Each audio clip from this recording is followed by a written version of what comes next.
La la, we are now live. We are live. We are live. It has happened. We're live. That's it. Are you going to continue to? Oh my gosh, that was live from another video. Okay, shall we share this out? I'm going to share it out, Scott. What do you think? Yes. Share away. Share away the gear you hear. This is that awkward moment where everybody sees us sharing out bizarre things. This is bizarre though. This is a nice thing. How do I share this? All right, Facebook has changed this entire thing. I'm really not enjoying the whole changing of the, let me see if I can do it like this. It's not working. I'm gonna have to figure out where to share it. La la la. Share we go. Share. There it is. Sharing. I'm having problems, you guys. Okay. Anyway. I will be sharing as we go to various platforms. Welcome to the Gear You Hear, everybody. My name is Emiko, and I am joined by my illustrious co-host Scott, the pedal guy. What's up? Before we introduce our very talented guest today, I wanted to thank everybody for joining us. As many of you know, if you are a repeat viewer, we thank you very much for your loyalty and your time and for your participation. If you are brand new, this is where we go through house rules. So everybody else take 45 seconds to go get coffee or refresh your beverage or whatever you're doing. The Gear You Hear is an educational podcast dedicated to spotlighting artists who are making a big splash in the music industry right now in their various unique, special ways. Some of that is through production, music creation, technology, design, all sorts of different things that go into it. And so this space is dedicated to learning about that, asking questions. We don't talk about religion. We don't talk about politics. We don't harass. We don't sexually harass. We don't bully. And y'all know the rules. If you do that, Scott and I will read out your comment and your name, and we will bounce you right out because this is a one strike you're out zone. There are no stupid questions. We want to make sure that everybody feels comfortable to ask whatever they want to know from the guest or from us. Everybody is in a different place in their journey. And so if you are a novice versus an expert, please don't feel like, oh no, I can't ask my question because everybody knows more than me. That may or may not be true. And even if it was true, we welcome the opportunity to be able to connect with you and to share knowledge and to exchange ideas. So with that, I want to take a moment to introduce our very special guest today, who is a longtime personal friend of mine. I'm deeply honored that he finally agreed to come on a show that I host, in this case, co-host. Eric Ragno is an esteemed and critically acclaimed keyboard player. He is a songwriter and composer. He is an arranger. He is a Billboard charting producer. He was named Keyboard Player of the Year by melodicrock.com 4 years running. And I'm very, very pleased to say that he is a fellow Hammond organ brother. He is an Alesis brother. He is an onstage stands brother. I'm trying. What other rosters do we share in common, Eric? There's like stuff that we. I don't know. I'd have to go check because we're both so well covered. We are very well covered. It's true. Anyway, Eric, welcome to the Gear You Hear. We're so thrilled that you're here to share your knowledge and your stories with us. Yes, indeed. Thanks for having me, Scott. Thanks for having me. This is great. You bet. Absolutely. Glad to have you on board. Welcome to the fun. Yes. So Scott, do you want to start off with some questions? I think this Eric is a guest that you were kind enough to arrange for this session, and I'd love to have you kick it off, and then I'll just pepper in as we go along, because I certainly have my questions. And I must say your journey cover band has a very good Steve Perry, by the way. I was watching one of the videos this morning just to refresh my memory before we got going. So anyway, Miko, I'm gonna throw it to you, and there. Okay, we're pulling up on the screen. There you are. It's like the friggin' Brady Bunch over here, you know. It is. Yes, exactly. Okay. Well, Where's All right. Alice? Right in the middle, right there. Let's Yeah. watch this. Ah. Right, exactly. Okay, well then, Eric, why don't you? I think I'll start with sort of the innocuous interview questions that I'm sure everybody asks you, but because we have a very different following, it would be good for people to know like how you got started, how you got into music. I know you come from a musical family, which is always wonderful to hear parents supporting music as opposed to telling kids that they can't make it that way. Yeah.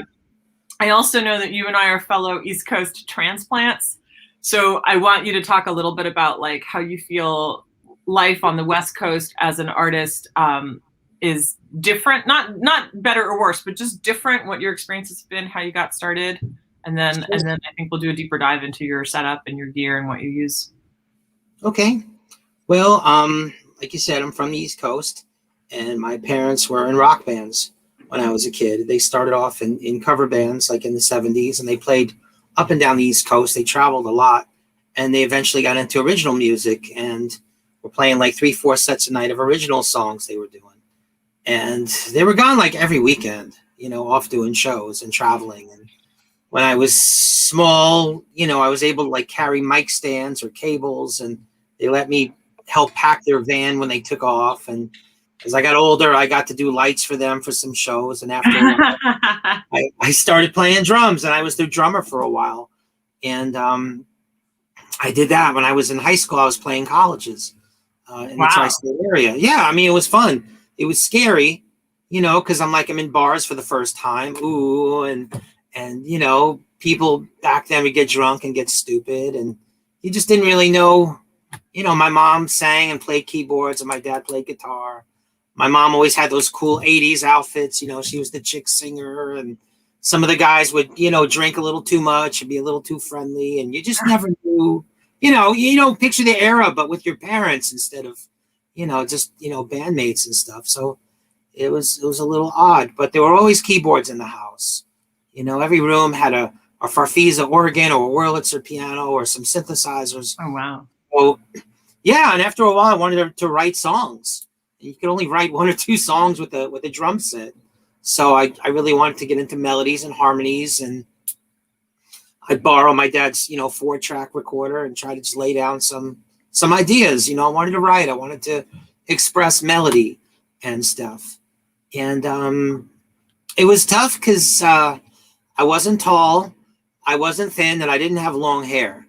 And in the 80s, you may as well just be I don't know. You're basically an at-home musician. But in the 80s, before it was fashionable to be, an at-home musician. So I didn't really hang out with the rock crowd or do a lot of the, I wasn't invited to the cool parties because I just didn't have the look, and I was playing keyboards, which wasn't, I don't know if Scott, maybe you remember, but in the 80s, keyboard players were pretty much behind curtains.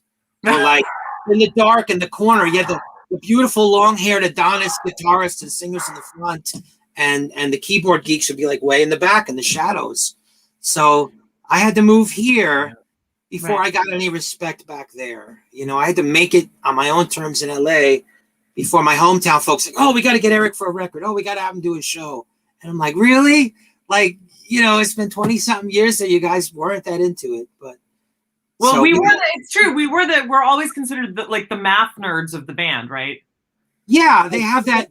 We get thrown all the technical, the keyboard player will take it, the MD will take care of it. Don't worry. But yet we barely get any of the love, so to speak, in that respect. They have those memes for, well, not how it is for women, but for men, where the male has like 4 women with him, and the guitar player has 6 women with him, and the keyboard player is there with this cat fixing her computer. Right. Like that kind of, and that was what we were relegated to. And it's all good, I get it, and but it was a trip, and I moved out here in '91, and I just wanted to take my shot. 80s music was doing well, and all this was still on the charts in 1990. And I came out to check it out in June. I went to the Sunset Strip. It was filled with people, people with long hair and spandex and beautiful makeup. And that was just the guys, handing out flyers to shows and stuff.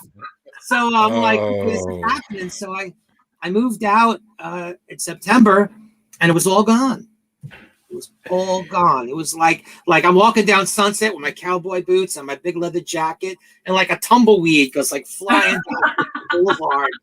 You know, you just hear a, like a breeze, and I had to start over again. Anyway, I'm sorry, that was a long answer.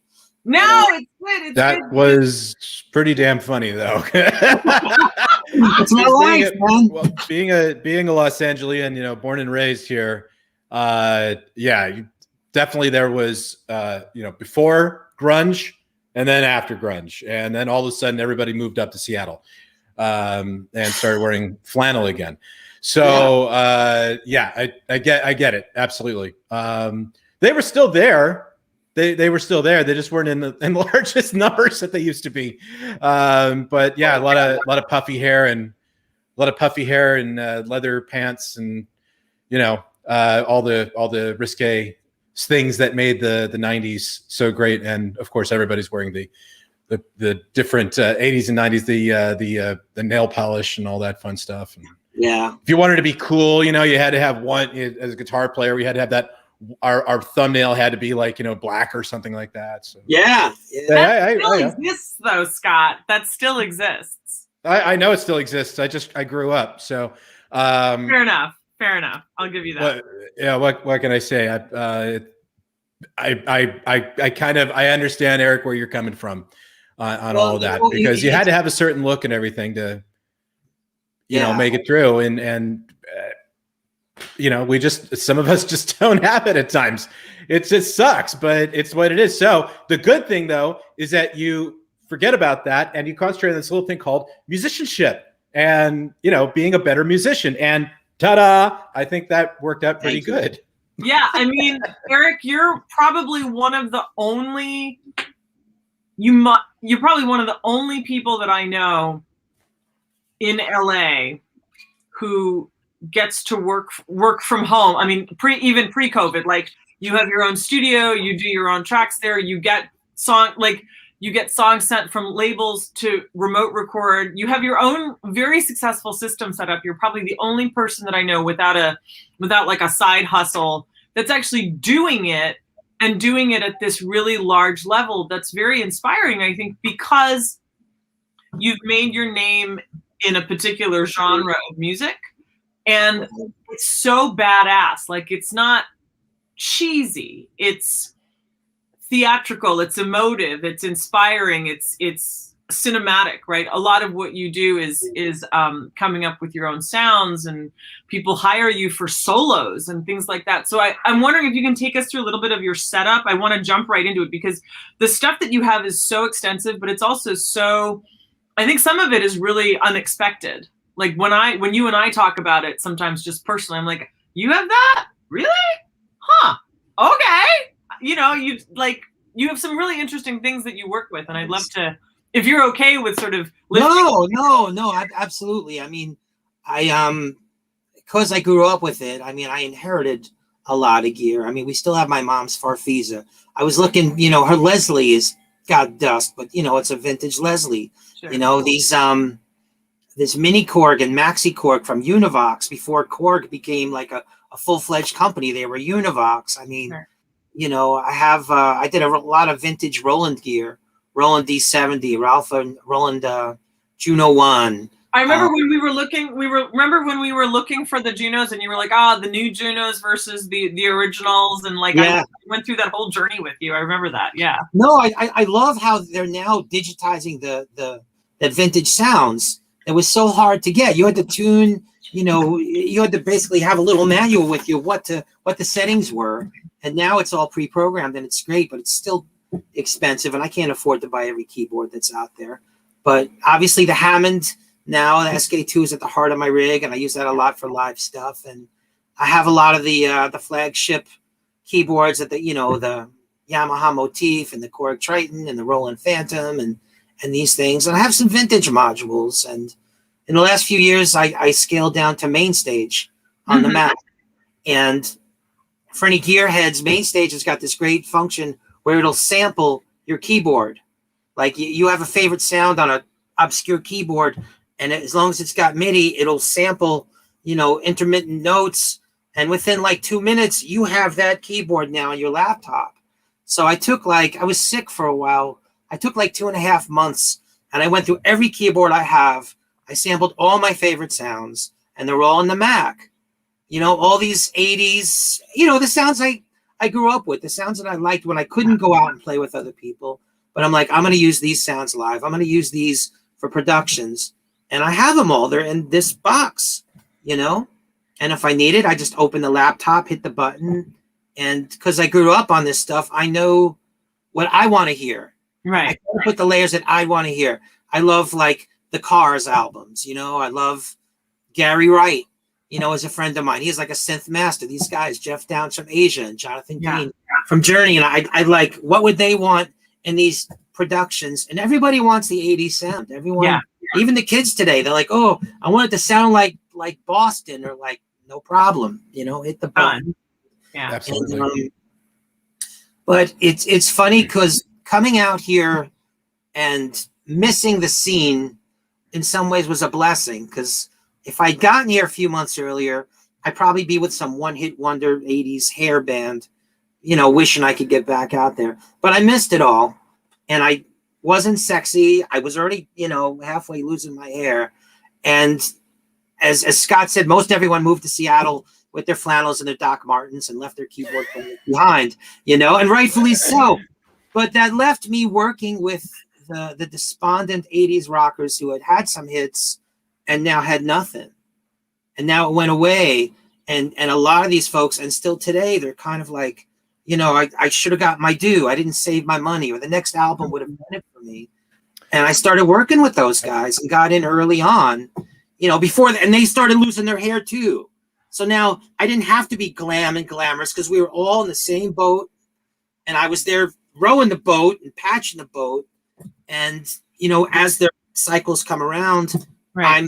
I'm here in the midst of it now, and I've been working with a lot of them for 10 to 15 years because I was there at the right place at the right time with the right scalp. So you just never know. I mean, you just never know which way, things look like your opportunities have closed and it's failed, but sometimes this is just the way the universe is setting you up for the next chapter. So who knows?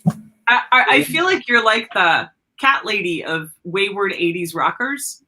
Like you take the... Oh, she froze up again. She froze up. Is she okay? I'm not sure. She might be really miming really well. Is this like the mannequin challenge? I'm not sure. It does happen from time to time. Hey, I'll keep it going for a second while she's figuring it out. No, it's cool. Oh, you're back. Okay, great. That Hi. was so weird. That was scary. Sorry, everybody. I don't know what just happened. Huh? You paralyzed for a minute there. Really? Yeah, it was scary like that. My screen just went completely blank. I was like, did I lose the feed? I didn't throw some water over there. I didn't do anything. Yeah, there you go. So, apologies, everybody. It's really funny, Eric. I really did play up the stereotype in the 90s at that point, because I worked in a coffee shop, when I was in college and all that. Okay. So yeah, I had to, wearing Doc Martens and flannels and, listening to nothing, but you couldn't tell me at that point there was anything except Pearl Jam, I guess, right? And sure. Soundgarden at that point. But I have a fair amount of 80s music stuck in my iPod Classic. Yes, I still have an iPod Classic. It's in my car, and I have a standing rule, because I do loan it out to friends from time to time, is that you can borrow my iPod Classic, but you better not make any fun of what's on there, because I'm telling you, randomly somewhere, Wang Chung is going to show up in that playlist when it's randomly playing stuff back. And if you don't like Wang Chung, you're no friend of mine. Okay. There you go. So there you go. Because you know what? I was listening to Tara and Sarah and Tegan, That's right. Sarah and Tegan. Right. Okay. Sorry. Total Tegan brain and fart Sarah. there. Tegan and Sarah. That's right. Tegan and Sarah. So I was listening to one of their albums, a couple of albums back, and it was pure 80s synth all over the place. Yeah. There was no that sound is so there. It's not even funny. And the really funny thing is, I did a thing on the head rush. I did a video on the head rush on how to get a hair metal guitar sound out of the head rush. It's very easy to do, but one has to understand what hair metal sounded like when it was produced back then. And there was no such thing as low end. That was all out the window because people were going into digital, and digital had absolutely no balls at that point as far as recording quality goes, because it was all ones and zeros. And once you got filled up all those zeros with ones, you had no dynamic range, and it just didn't sound good at all. And I did that video, and somebody said it doesn't have any low end. I'm like, obviously you weren't born in the 80s or you weren't listening to 80s hard rock, because Poison had absolutely no low end whatsoever when it came to CeCe's guitar. But all the low end went to you on the keyboards. Well, I think back then, before they really get into CDs, I think that the albums and cassettes didn't allow the frequency of the lows, where it was only when they had the CD that they could get and it had to translate to all mediums. You couldn't put a version on a CD that wasn't also the same on a cassette. So it had to be consistent. So until they eradicated cassettes, I don't think you were allowed to have that kind of low end. I saw cassettes starting to pop you up. You kids don't know how good you have it today. It's true. Damn right. I saw cassettes starting to pop up again. People at record companies are doing like promo things where here's a cassette of our new album. I'm like, I am not going to go get my cassette player. I'm not going to get it down and dust it off. Yeah. Cassettes sucked. Just get on with it. It's so weird. We have a thing called HD Tracks. Buy your albums off of there and listen to it in full res, and you'll enjoy it so much more. I promise. I'm waiting for mini disc to come back personally. Oh no! Yes, mini disc. That's funny. Okay, wait. We have a question. Celine wants to know which keyboard have you worked? Which keyboard that you've worked on is the one that you like best? I love my Roland. And why for that? My Roland D70. I bought like an 89 or 90 when it was new. And I had to save up so much to get that damn thing. It came out after the Roland D50, but it wasn't really a succession of the D50. But I love the strings. I love the piano. I love a lot of the productions from New Jersey when I left were using this thing. It's kind of an obscure keyboard, but it's one I really sampled a lot for my main stage rig. I use it. I try to use it on every album. The lead sounds a great. You'd love it. Yeah. Try it. Now, the key bed's been destroyed. One of the notorious things about that is that the keys get destroyed, but you can still use it in MIDI and get the sounds out of it, and you just can't copy it. You can't do. And Roland hasn't duplicated that. Right. With all their emulations and new things, even I think their subscription series. It just I love it. I've taken it all over the country. I've played it in tons of shows. But it's battered. Half the keys don't work anymore, but the sounds are great. Thank you for your question. I love those. I love those classic '80s Roland synths. They were fantastic. The D550 was always one of my favorites. Erasure. I mean, Vince Clarke used it everywhere on a few records, and it was like a day without a D550 was like a day without sunshine. When it came to some of the '80s records, because it just had that airy sound that I loved. What a large comparison to make there. It's a beautiful sounding synthesizer. When it's used, it's like the 1080. Like in the '90s, the 1080 was like, if you didn't have a 1080 and you weren't using one, you weren't in style. That was and getting all the expansion cards and everything for it. Oh yeah. No, I was a technology guy, by the way, if that's not apparent at this point. I know I have a bunch of guitars back here, but I used to have a synth rig like a mile long. I couldn't play keyboards worth a damn, but I had a ton of sequencing tricks with Cubase back on the Atari. So I have one in my closet. I have the Atari in my closet. Speaking of synth, I don't know if you guys know this or remember this, but was it 2 years ago, 3 years ago, Eric, that we went to Synthplex? Remember this? Yeah. Scott was the one that got us the passes. Thank you, Scott. And you're very welcome. Right. That was the whole thing where that was fun. In true keyboard player fashion, and actually really in true musical director fashion, Eric and I called each other to coordinate outfits. Yeah, I dressed like Trevor Horn, I think. The bright silver jacket. And you did. And it was very flamboyant.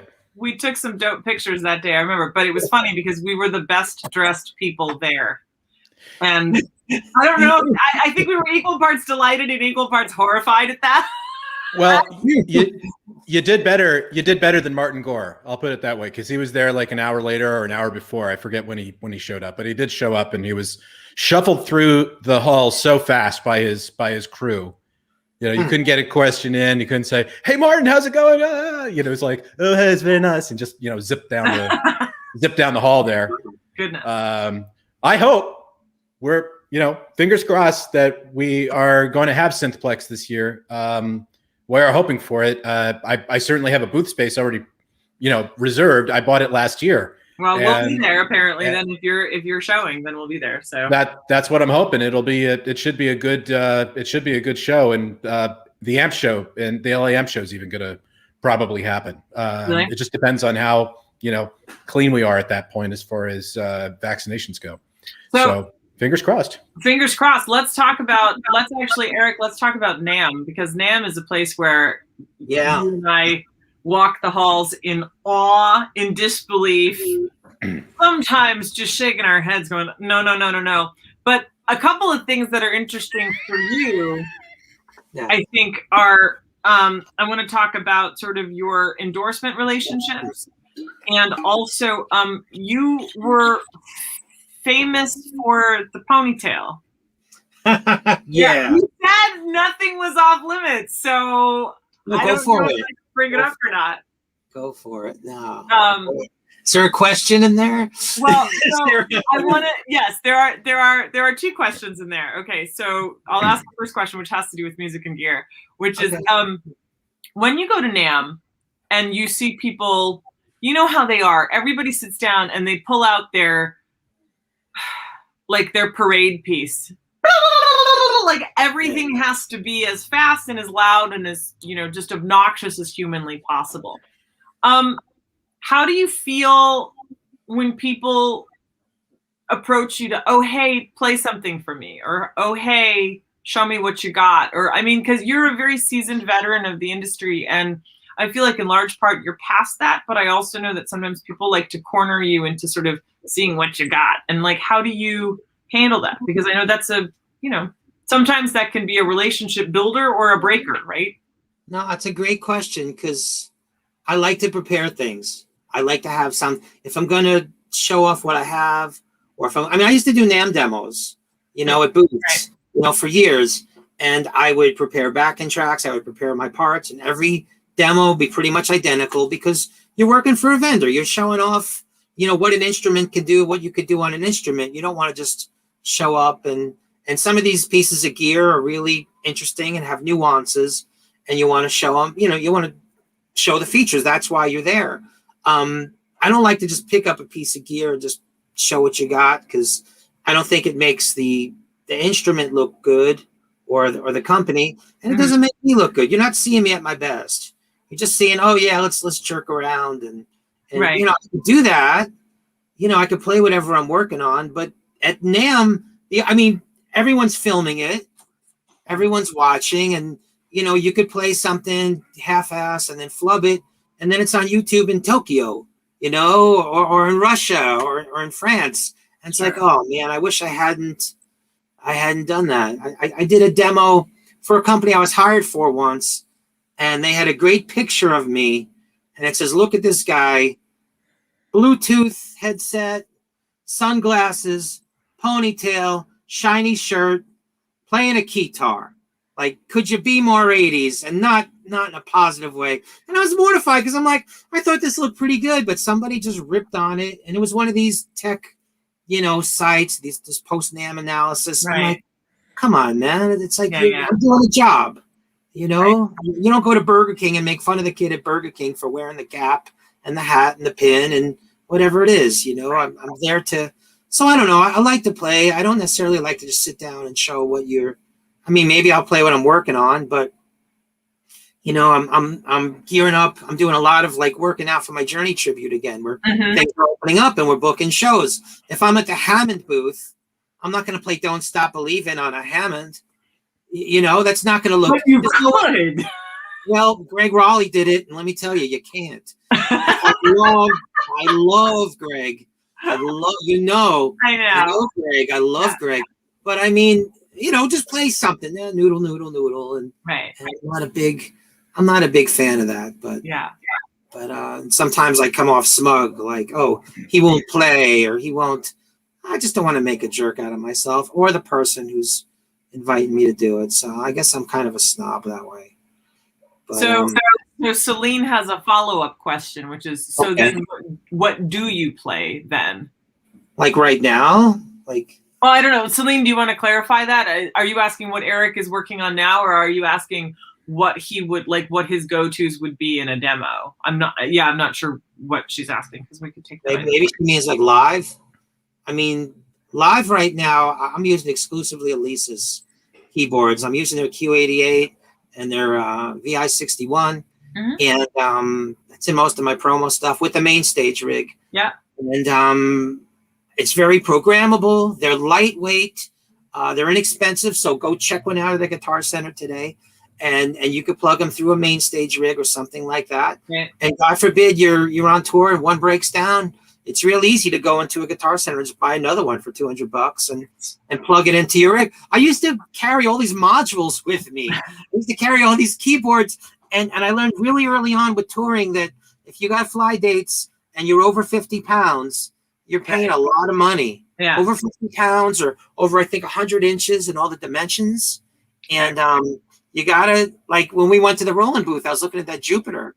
Yeah. The new one, it was beautiful, but it didn't have meat and potato sounds. It was too big. And I think it was 70 pounds without a case. Yeah. And it's like, even if they give you one, you can't take it out of your studio.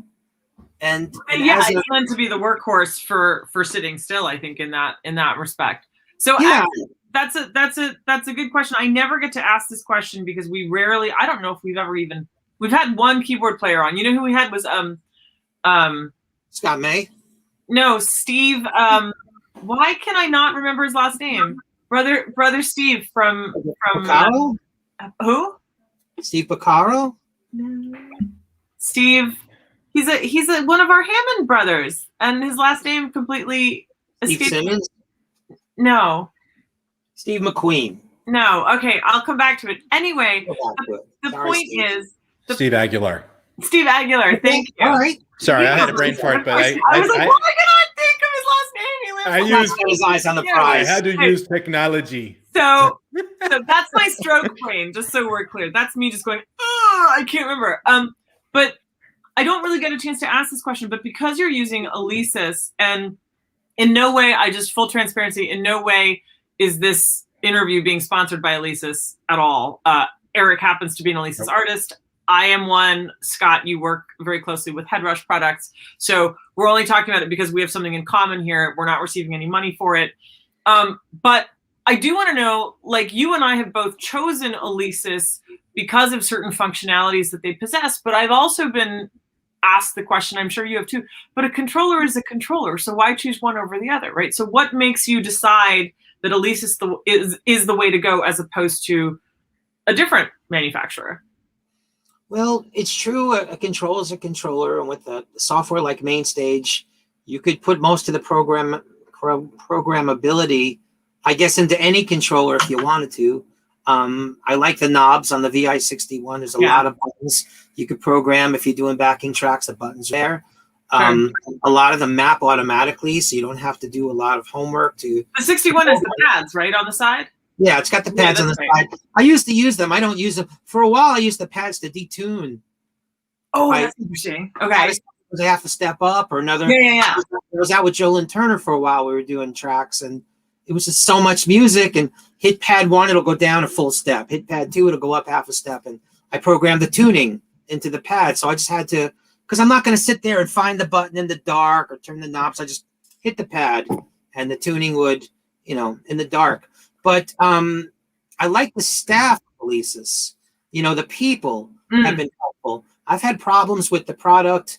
I've had several. I mean, this isn't a reflection of the product. Some of it I'm just clueless about. And, but they've been very responsive in helping me with units and information and how to do this or that. And a lot of, I've been sponsored by guys who just never call you back. or never have an answer. Or my unit died, or I'm going to this state, to this city, and how can you help me out? And right. send me a unit, in New Jersey. I'm playing a big club show at the Stone Pony, and Right. they have an Alesis there for me. Look at this. What's he got? Well, I figured since we're talking about in music, I'll just have my baby here, my head rush. There you Okay. go. And I've got my sweetheart, my booby. I've got the VX49 and I've got Carlotta sitting up here. So yes, we're a big Alesis and in music brands family for sure. I didn't mean to do it as a sales pitch. No, not at all. But it's important. I think it's important people know that the people behind the brand make a big difference whether you choose that brand or not. And that's something that's really because like I've been into music stores, when it was safe to go into music stores, where I've even had the employees go, but why do you choose Alesis over this? This is cheaper, or this is better, or slimmer, or lighter, or whatever it is.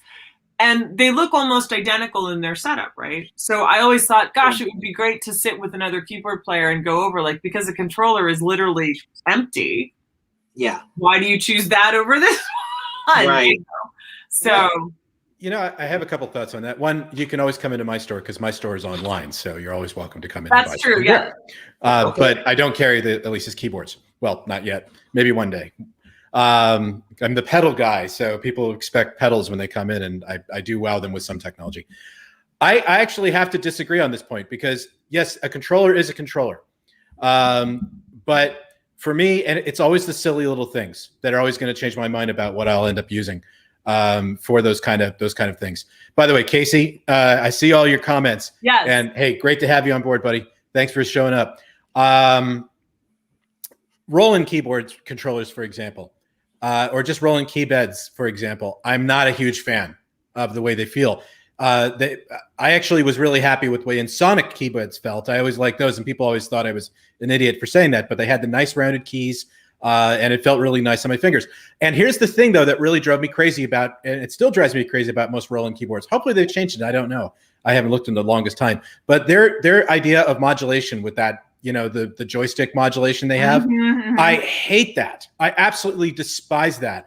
I like a real modulation wheel when I'm starting to play stuff like Reason and things like that. I want the real modulation wheel. So I totally get it. Yeah. For playability and all that, that's a good sign for sure. But there are little things here and there that can make the difference. For sure. And that's the one thing for me that makes a huge difference. And it's really funny, you guys. It's really funny that we're having this conversation too. I might just to expand on this just really quickly. That you guys are talking about working with the manufacturers from the artist side, right? And I'm talking about I work with the manufacturers from the dealer side. So I've had to address this a few times on my channel because the Pedal Guy channel is starting to grow on YouTube rather nicely, and this whole thing about paid promotion points that you've got to put into your videos when you publish. I don't do that, and so there was a question about that. Why don't you talk about paid promotions and everything? And I stream every Saturday and I try to answer people's questions like that. And that came up and I said, well, very point blank, here's the thing, guys. As a dealer, I buy everything that I show. So I have a very long history within music, whether we're talking about M Audio, whether we're talking about Alesis, whether we're talking about Akai, whether we're talking about that stupid interface, that EIEIO thing that they had for a while. We all know what that one looked like. It looked like a tank. But they are so responsive as a company. They listen to not only the artists, but they do listen to the dealer as well. So when the dealer's saying, hey, it'd be really great if it didn't look like this, or if you could do that, or if you could bring this functionality back. And that makes all the difference in the world, is the responsiveness and the ability to listen. And do something about that. I will tell you that there is a product coming up that Headrush was kind enough to FaceTime with me and show me what the design looked like. Wow. And I think we all came to the conclusion unanimously that it looked like a toy. So they thankfully have fixed that. I won't tell you what it is yet because I can't.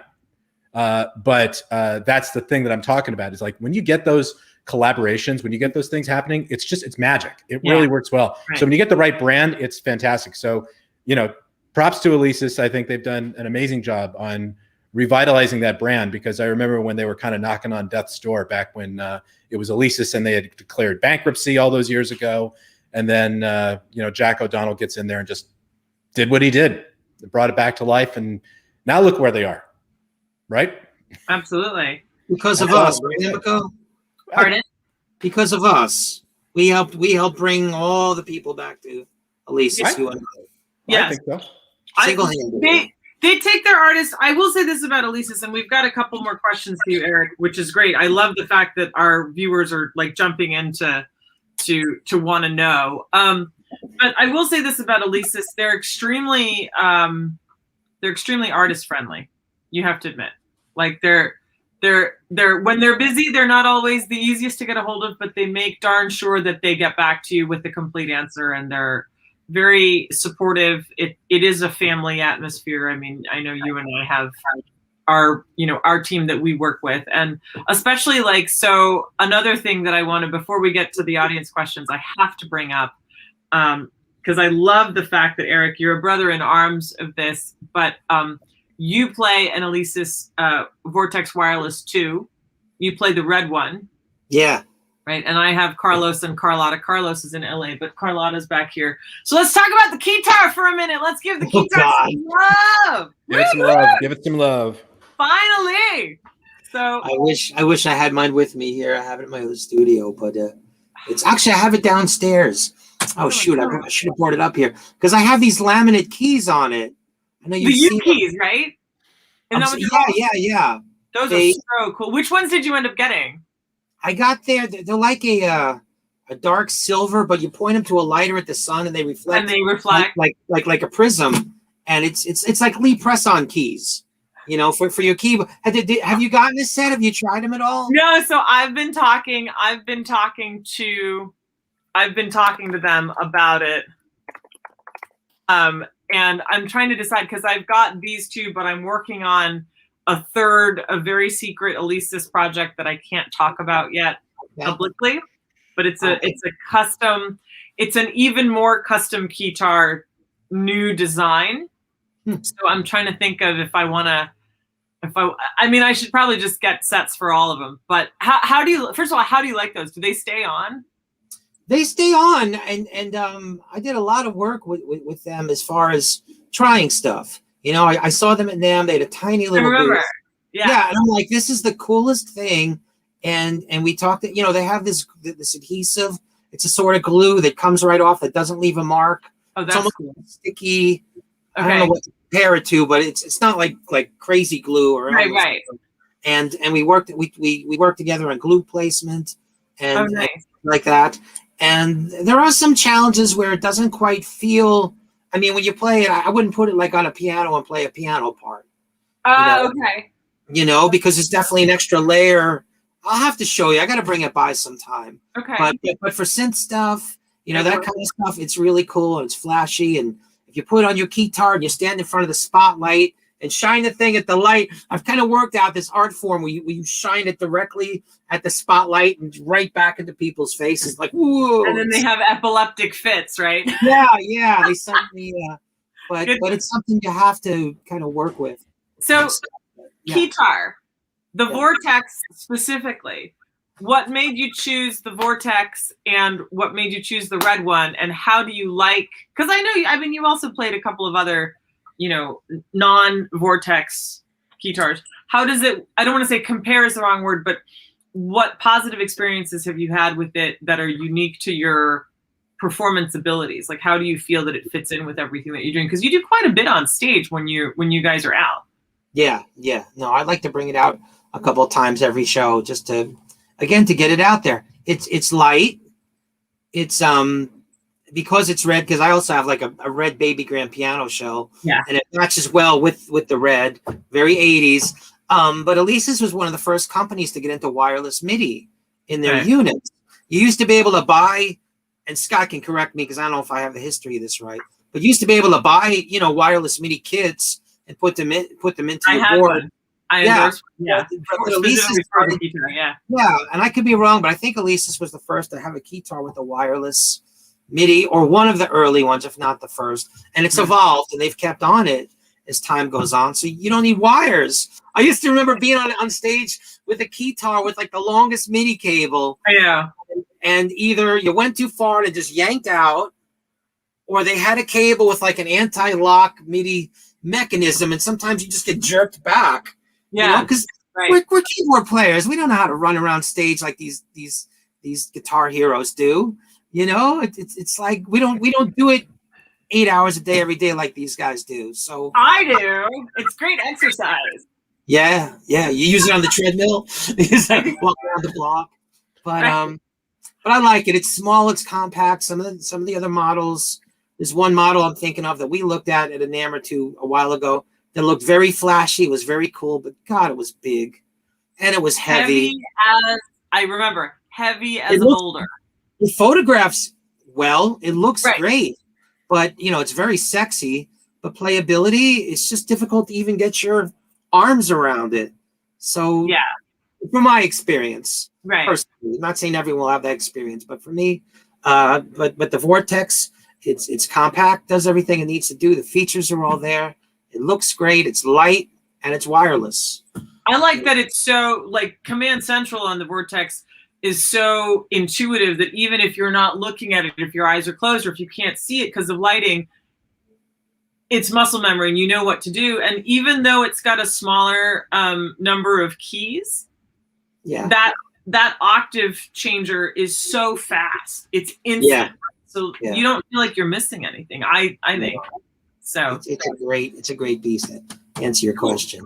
But and so with that, I have to know, Celine wants to know, and then we'll get to Casey's question. They're sort of back to back. Celine is asking if we have any thoughts on Casio as a keyboard brand, and then Casey wants to know if you like Korg.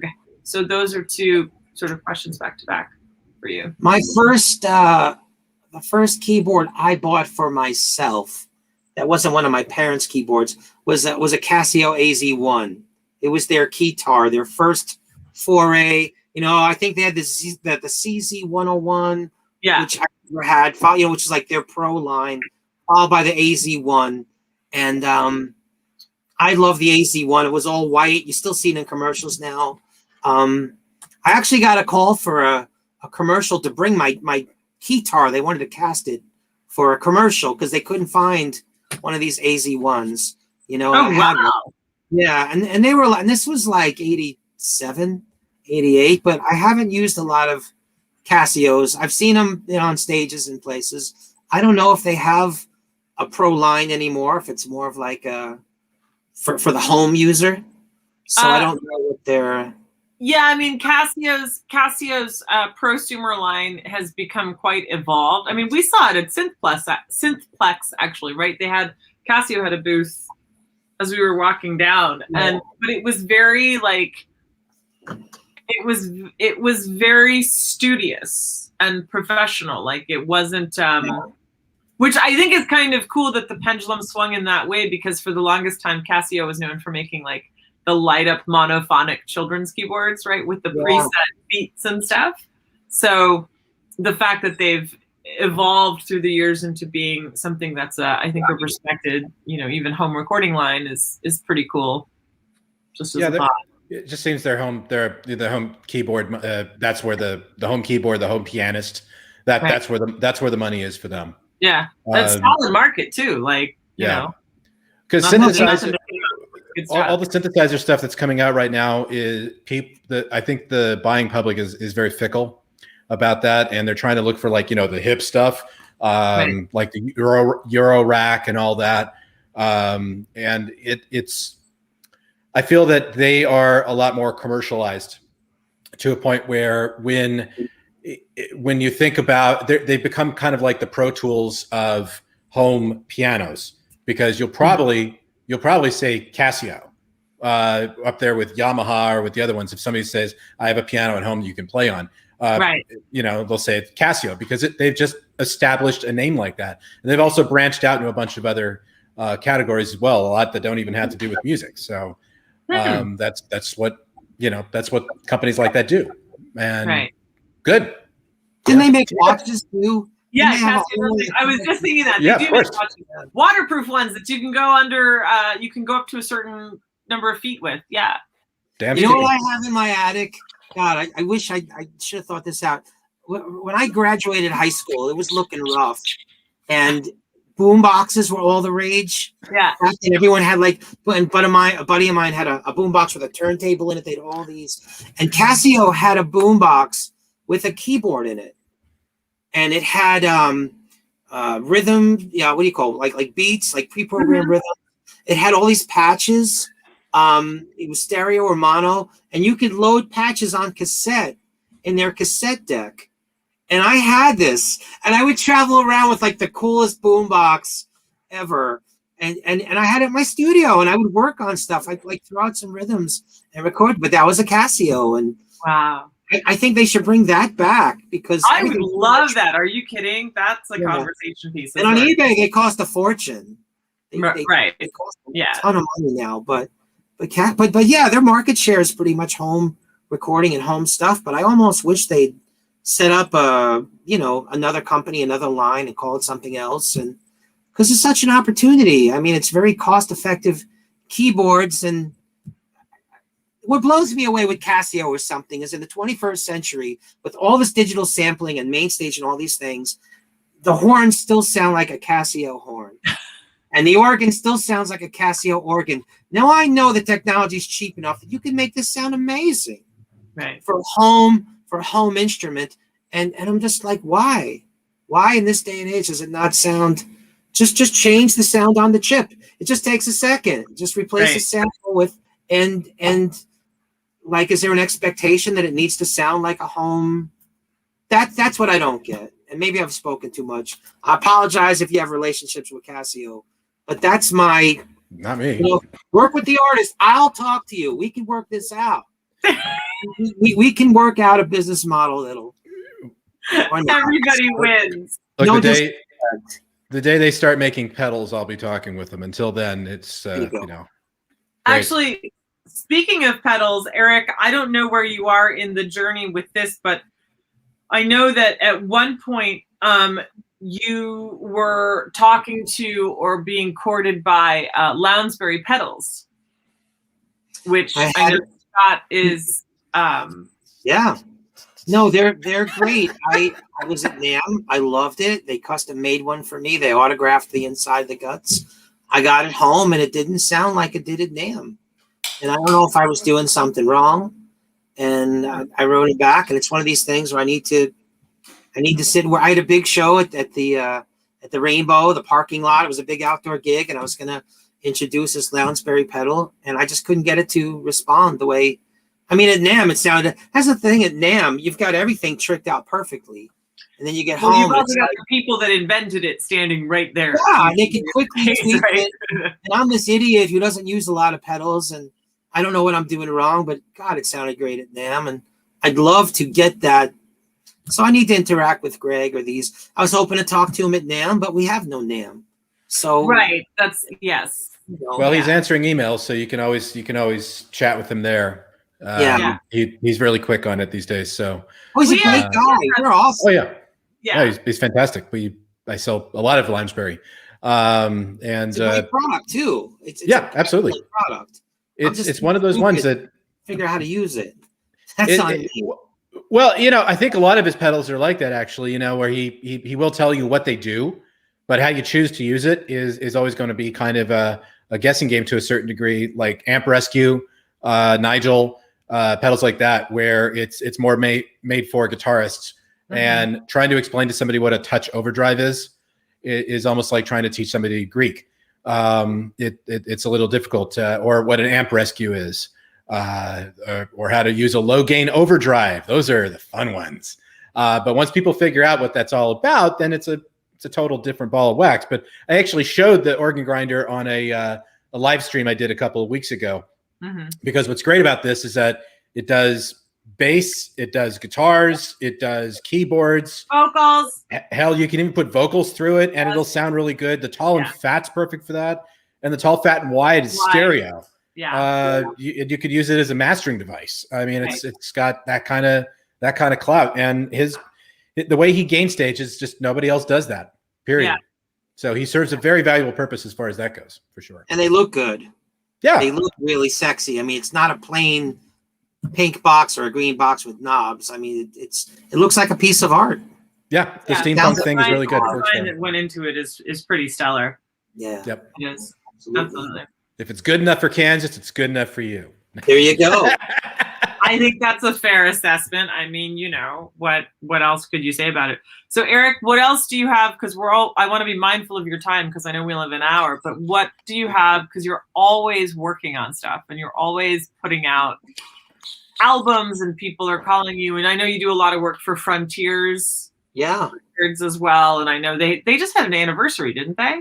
Frontiers Records is the main rock label right now for legacy bands like Yes and Journey and Asia and all these great bands. Yeah. They just celebrated the 25th anniversary, and I started recording around the time they started. Wow. So we kind of, paralleled a bit. I just finished my 20th recording with them, with Terry Alous from XYZ and Great White, the singer. And we're doing a photo shoot in a week or two. And it sounds great. A lot of Hammond. It's almost all Hammond and a little bit of Rhodes. It's very bluesy type, but with some hooks and stuff. And I'm working with a progressive band called Fiction 6. Yeah. We just did their third record. We're working on it. I just shot some videos for that. And it's just always stuff coming down the pike. It's great. There's a producer in Sacramento, Jeff Northrup, who's done a lot of his work with some great 80s groups. And he's kept me really busy through the pandemic, thank God. I mean, it's just keeps sending me tracks for different labels and different things. The singer-songwriter Rich Kallenberg, we're working on his third record right now. We're just boom, boom, boom. And it's a good time to be a home studio guy, just to be locked up where I have to work on this stuff. So there's always something going on, and I'm trying to get like our Journey tribute, Wheel in the Sky, as Scott mentioned, back on the road as things are opening finally. Reprogramming my sounds, my keys, and the band's got all guys who've done professional stuff. Shane Tassart, the singer, used to sing with the Bullet Boys offshoot, Lies, Deceit, and Treachery. Gary Holland played drums with Dokken and Great White. Frankie Lindy, the guitarist, plays with David Lee Roth. Wow. That's and cool. He's just waiting for the doors to open up. I know we're going to lose him to Dave by the fall because they were opening for Kiss when this shutdown happened. Right. And I know they're going to be back on the Kiss tour if these dates, if everything goes the way it looks like it is. So just hoping to get some dates in and get back on the road, Wow. But trying to keep busy. I'm balancing it out. I know my dad passed away a month and a half ago. Yeah. I've been spending all my time at my mom's house. And again, my parents are musicians, and my dad's got this sick collection of guitars and amps going back to the 70s, to the 60s. I don't know anything about guitars. I don't know what is a $10,000 classic or $100 student amp, amplifier. And I got to sort through these things and look up the serial numbers and Google it. And a lot of my time is spent. I open another closet. There's 10 more guitars there, and you ever see that meme on the internet that says, if I die, please don't let my wife sell my guitars for what I told her I spent on them. That's literally where I am right now. And oh boy. So if you all know anybody who knows anything about this, I could really use some help because I'm so. But I walk in there and I miss my old man. I miss the lessons he taught me and stuff coming up about how to deal with promoters and money and other musicians and music directing. He let his own. I found this notebook of his from like 79. And it was all full of gigs. So full of gigs. That every weekend they were playing. And it shows like $300, $500. And it's like, the bands are still making only $300, $500.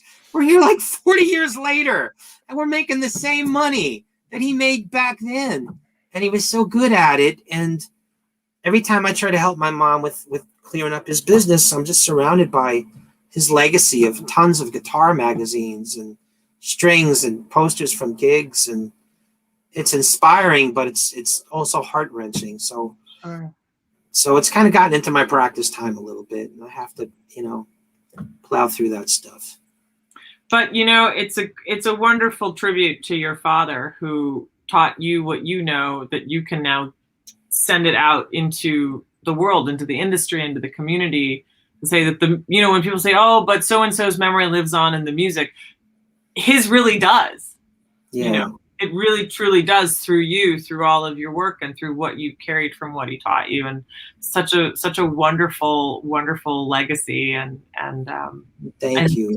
lessons to push forward to people. So yeah, the night before he passed, I just did one of these quarantine videos everybody does. And I did one, my hometown friends who had all gone on. There was a small amount of us in Jersey who went on to national level things. And we got together to do some quarantine videos. And we did one for Bad Company, called Bad Company, from the album Bad Company. And the song's called Bad Company. And my shirt says Bad Company on it. And I showed him the video, and he just loved it. It was one of the songs he played for me when I was a kid. So, oh man, I just love this song and this one part with the guitar swell. And I showed it to him, and he just, parents, fathers and sons, Scott, I don't know if you experienced this, but it's always this weird sort of thing. And I always felt he was a little challenged by my success. Like, he wanted to be making records and doing these things, and I'm doing it. But he watched it. He loved it. He said some great things. I went home, and the next day he was gone. So at least I have that, that kind of sort of blessing or send off. And yeah. Anyway, sorry, I'm ranting. No, absolutely it's important. Not. It's so important that people know this, because I think so many of us get caught up in things like the gear or the tech or the fame or the PR or the social media. And at the heart of all of music creation and music production is humanness and the human experience and the human relationships. And so for Eric, for you to come on and to tell such deeply personal stories is, I think, I hate to use the word valuable, because that just sort of cheapens it, but it makes it so real, and we're so grateful that you wanted to lend us an hour of your time to do this, and to show the world where your creations come from, right? It's not just from here or from the money. It's from here, and from your family, and from your father, and and that's a big thing that a lot of people miss. And there's a lot of podcast shows and stuff like this that try to chronicle as best that they can, but it's very rare that we have an artist on that speaks so fervently about the human aspect of it. So agreed for that. Thank you. Thank you for having me on. This was really therapeutic. It was good. Good. The Gear You Hear, now therapy. Yeah. Hey, I think however you can get the emotions out is good. And get the thought process out, it's good. My dad's my biggest cheerleader when it comes to what I do for a living, because I originally wanted to be a player. That wasn't going to happen. So I ended up going into more music business more than anything. And so, as I've launched the pedal guy, and it's been going up, he's been my cheerleader all along. So it's been great. And his whole career was pretty much at Disney. So he worked for one of the hardest companies in the world. Yeah. So he's got a great temperament. Hey, do we have time for one more question? I think we do. What's up? Yeah. We do, because I want to ask a production question really quick. I mean, when I talk to people that work, in the production chair, and they're working with different artists, you're going to obviously encounter every different walk of life, and you're certainly going to encounter personalities across the spectrum. From the easy working to the ones that are going to be, a pain in the ass. So when you're encountering those different personalities, how do you become that chameleon that works with all those personalities and make it work? Because I think a lot of people who are in that chair internalize a lot of that, and it may jade their approach down the road. But from our discussion today, it just doesn't seem like that's really something that's on the lunch menu here. It looks like you're definitely looking forward and looking forward with a great enthusiasm.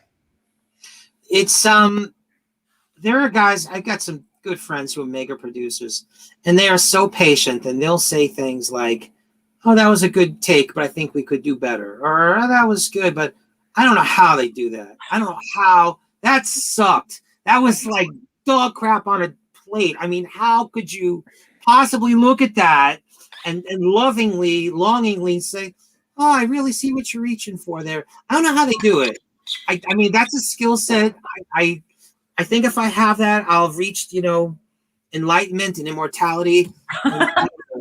But it's tough. I'm from Jersey. I'm Italian, and doing this as long as you all have done it, you know how hard it is to polish a turd. To try to put it in the best lighting and say, oh, if we get the facets of this little turd swirl, it's a tough one. You really, I'm being real, you guys. No, friends. You know what I'm talking about. If someone farts, you don't want to be standing in that circle. You want to be in another room somewhere. And so there's a lot of things I turn down just because, I don't need the money. And if it's going south, I just can't. I just can't. I love working with folks who are, trying to reach their potential, trying to get in their game. Mm-hmm. I've got kind of a niche that I work with mainly a lot of 80s folks or 80s sounding things, that either folks who had some success and want to come back, or folks who are fans of it and want to go there. And it's like, I know what it's supposed to sound like. I know what you want it to sound like, and we can work towards it. And if you can't, I don't know how I can help you. I mean, it's tough. The hardest part I have is these artists who had success and it went away, or they almost had it. They were this close, or their first album didn't quite take over. They had an MTV hit, and that was it. Mm-hmm. And it's like everyone's ready to cash in now with the big money, and the money's not there. The budgets aren't there. The video budgets, I shoot all my videos on my Galaxy, on my phone. I don't have like a big crew to do it with. And it's trying to convince people that what they do is A class. It's very good, but they just don't pay $10 million for it anymore. And right. Let's do the best we can and make the best of the musical environment the way it is. And it's hard, because I've had the conversation many times with many people I grew up looking up to, who just I'm like, come on, Eric, go get me a deal. Go get me $20,000, $50,000. We're going to work this out. I can't do that. I'd love to do that for you. I'd love for both of you. I'd love to go out and get you a big deal like that. It's not. Well, there. I'm honored. I would, But I can make your production sound like $1 million. Right. Well, there you go. Time in, just out of labor of love. It's not so much the money, but the love of the art. Mm-hmm. Sure. And, if you look good, I look good. Let's make it look good. But some folks, they don't want to hear it, and it's very hard for me. It's hard for me. My time is worth more than my money now. I'd rather have time than money. I can't get paid whatever $200 an hour to try to waste 20 hours on something that's just going to sound like not that great. I'd rather just give it to one of y'all. Maybe you can do it and show them. But I don't know. Why are you trying to shove stuff off, man? We're a different podcast. When you got people who want to work, who appreciate what they have, right, and they get the work ethic, it's great. I could give them my A game, and we could really turn it into something wonderful. Yeah. And I realized I just probably painted myself in 10 negative colors. But no, you did. No, not at all. Because I think it's important that as an artist, as a producer, as a creator, and as a professional, that you have your parameters, you have your boundaries, and you have your standards. And you don't need to pay dues. You've already established yourself. You've already been valued by the industry at a certain level and beyond. And so if people want to work with Eric Ragno, this is where they're going to have to enter, right? This is the bottom line, and the bottom line is already very high. So hopefully when they call you, their bottom line is a little higher than that. Right? There's nothing wrong with saying that. People that romanticize the struggle are the ones that sort of stay in the pit all the time. Not the orchestral pit, but like the pit of doom is what I meant. I really try to be honest with everyone. Yeah. I try very hard not to lie or not to exaggerate. If I can, in this business, you have to exaggerate, but I like to be honest. And if I can help you make it better, I will do it. If I can't, I'll refer you to someone who can. I work with so many producers who will just take the artist's money. Like someone's Right. fast food trying to make money to make a demo. And you'll get these guys, oh, I could take that money and I could pay this guy. And it's never going to sound good. And the guy knows it. And I just rather be like, maybe you should be into songwriting. Maybe singing isn't your thing. Mm-hmm. Right. Maybe you should be a rhythm guitarist. Maybe the lead isn't your thing. Maybe you should write the riffs and bring in a guy that can play lead. I mean, let's just be honest about it. And, Right. I don't know. And that's my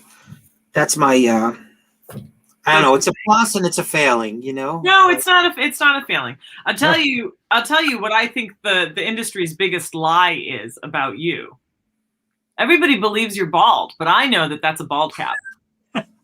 I happen to know what's under there, and that's I keep a little not baldness. spotlight nearby just so you can see the light reflecting off the false. Folks, if you're watching, he's not actually bald. That's a shtick. I have an afro like Norbit.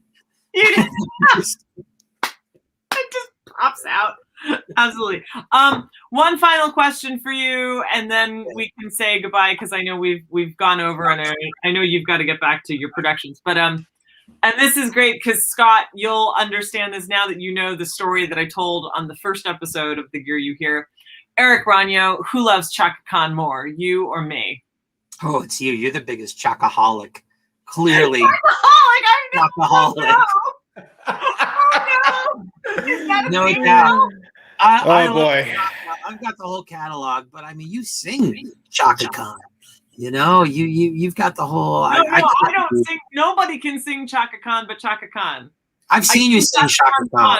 I sing Chaka Khan songs. Okay. I don't sing Chaka Khan. I love Chaka Khan. She's had two or three shows canceled in the pandemic that I keep, looking to get tickets, canceled. And she's coming back to Palm Springs, I think, in the fall. So if you want to go, I so want to go. We're going. Didn't she do that game with Michael McDonald that got canceled, or did you go to that? We were going to go to that, and we didn't, and now we're going to go. We're going to go. So. Personally, I'm keeping my fingers crossed for Genesis, but that's just me. So I'll go to that too. Well, the dates are scheduled for the UK. I'm hoping that maybe they'll put Phil on a plane and bring him over here, and we can finish what we started. Because I only got to see 80% of their set last time they played here in 2007 or whatever it was. Wow. It's a crazy thing because whoever thought one day live shows would go away? And how many of our favorite artists have passed during the pandemic or died from COVID? Yeah. And I really hope that we all appreciate live shows and appreciate those artists. And when things open up, I hope there's a mad dash to the, Live Nation counters or the virtual counters and buying tons of concert tickets so we can all get back and celebrate that we're still here. Damn right. Absolutely. And on that note, Eric Ragno, thank you so much for being our guest today on The Gear You Hear. Everybody, thank you for joining us. Thank you for such great questions and comments. We really appreciate that. As always, if you're catching this on the replay and you have a question for Eric, do feel free, even though the live stream has ended, do feel free to type in your question. We'll make sure that he gets it and that he can answer it. So don't ever feel like you can't ask anything just because we've all, hit the end broadcast button. I think, Scott, am I correct in saying that this closes out season 2?